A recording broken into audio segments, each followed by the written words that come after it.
Students, आज हम बात करेंगे द इन्फिनाइट ज्योमेट्रिक सीरीज के ऊपर। मतलब आप ये बात जानते हैं कि हमारे पास जो ज्योमेट्रिक सीक्वेंस है या प्रोग्रेशन है वो ये होता है कि आपके पास जो फर्स्ट टर्म है, नेक्स्ट टर्म जो है वो एक कॉमन रेशियो से मल्टीप्लाई होने के बाद आई। जैसे मैं चले कहता हूँ 1/3 हमारी कॉमन रेशियो है, फिर से नेक्स्ट 1/3 से मल्टीप्लाई होकर 1/9 हो जाएगा, फिर ये 1/9 1/3 से मल्टीप्लाई होकर 1/27 और इसी तरह 1/81 और अप टू सो ऑन। तो ये एक हमारे पास इन्फिनाइट ज्योमेट्रिक सीक्वेंस है। और अगर मैं इसकी टर्म्स का सम कर लेता हूँ, मतलब मैं 1 + 1/3 + 1/9 + 1/27 1/81 इनका मैं सम लिख देता हूँ, तो ये मेरे पास एक सीरीज बनेगी जिसे मैं कहूँगा कि ये मेरे पास इन्फिनाइट ज्योमेट्रिक सीरीज है। ठीक है।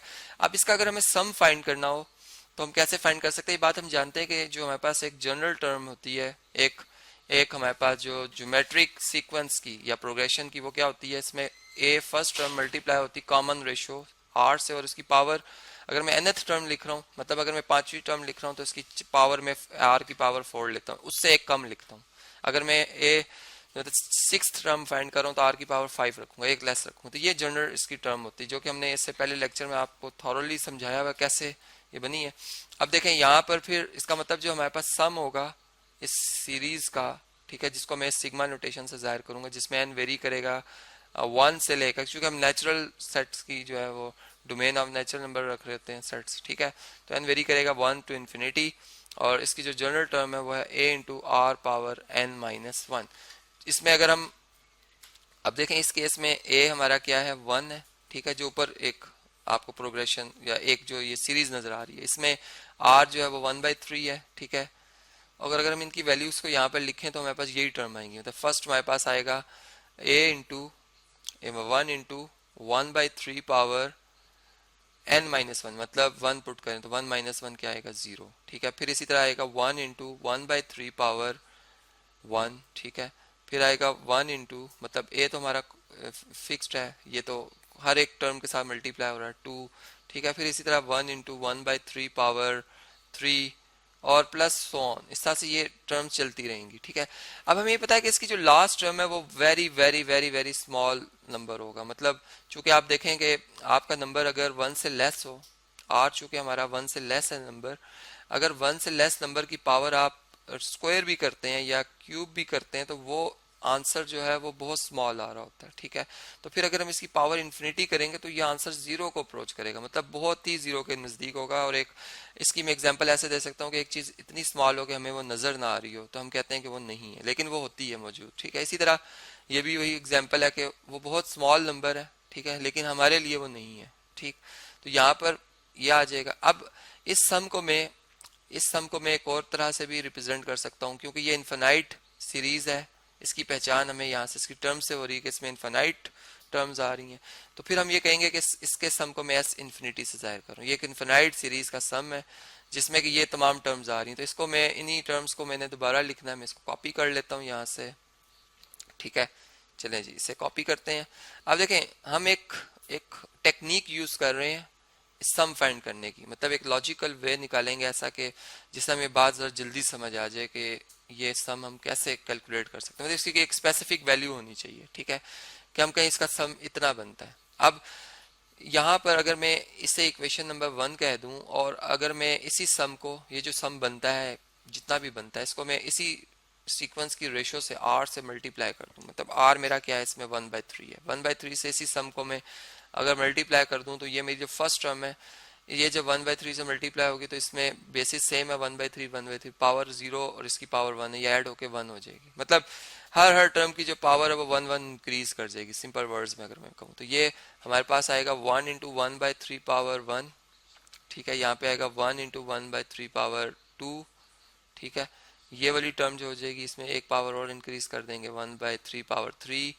इसी तरह 1 इंटू 1/3 पावर जो भी है 4 और अप टू सो ऑन। ठीक है। ये हमारे पास आ जाएगी इक्वेशन नंबर 2।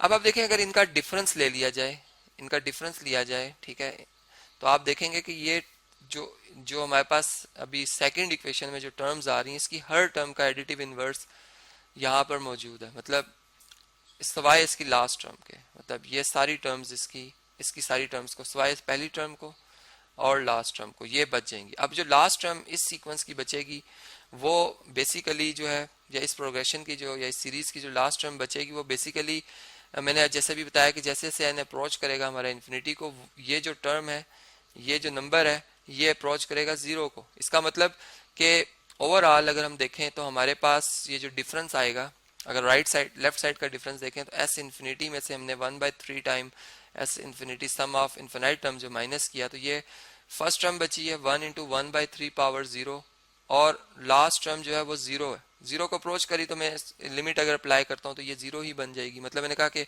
हमारे लिए, एक आम आदमी के लिए जीरो है, ठीक है, तो हम इसे जीरो कंसीडर कर रहे हैं। अब यहाँ से अगर आप एस इन्फिनिटी सम जो है, ये जो कि सिंबल यहाँ पे मैं या एक नंबर के तौर पे भी अगर हम यूज कर रहे हो, ये अगर एस इन्फिनिटी अगर हम यहाँ से कॉमन ले लें सिंबल, यहाँ पर इसका कोफिशिएंट 1 है, ये 1 टाइम लिखा हुआ है, यहाँ पे 1/3 टाइम लिखा हुआ है। जबकि राइट साइड पे अगर आप देखें तो 1/3 मतलब जो एक नॉन जीरो नंबर है, इसकी पावर 0 लेने से आंसर 1 आएगा, ठीक है, ये 1 आ जाएगा। जबकि 1 में से 0 माइनस करें 1 ही आता है।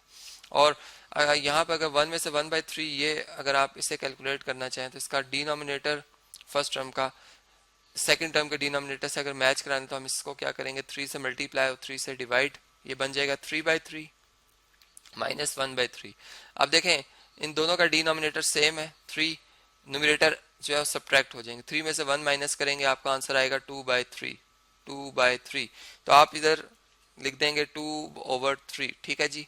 तो यहाँ पर इसका मतलब है कि एस इन्फिनिटी, इसको हम लिख सकते हैं 2/3 इज इक्वल टू 1। अब 2/3 का जो additive inverse, sorry multiplicative inverse है, अगर इसे बोथ साइड पे मल्टीप्लाई कर दिया जाए, जो कि 3/2 है, यहाँ भी और यहाँ भी 3/2 से मल्टीप्लाई कर दिया जाए, 3 से कैंसिल हो जाएगा, 2 से कैंसिल हो जाएगा, हमारे पास जो सम आएगा इनफाइनाइट टर्म्स का वो आ जाएगा 3/2, जो कि एक फाइनाइट नंबर है। इससे हमें पता चला कि हमारा जो आंसर है वो फाइनाइट एक नंबर आएगा जब हम, अगर हम r को 1 से लेस रखेंगे, या फिर हम यूं कह सकते हैं कि r जो हमारे एब्सोल्यूट जो है इसका लिया जाए, मतलब r अगर फर्ज करें नेगेटिव -1/3 होता तब भी यही आंसर आना था, मतलब तब भी यही केस था कि हमारा आंसर एक फाइनाइट नंबर आना था, वो नेगेटिव हो सकता है, ठीक है, लेकिन एक नंबर आना था।